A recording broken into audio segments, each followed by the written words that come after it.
The next day, John saw Jesus coming to him.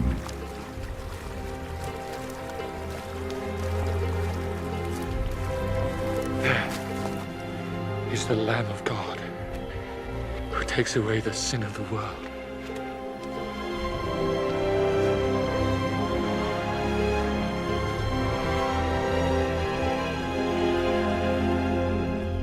This is the one I was talking about when I said, a man is coming after me, but he is greater than I am, because he existed before I was born.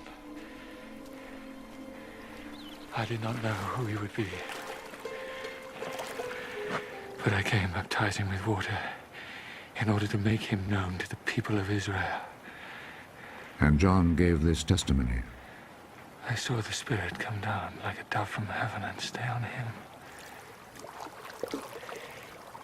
I still did not know that he was the one, but God, who sent me to baptize with water, had said to me, you will see the Spirit come down and stay on a man.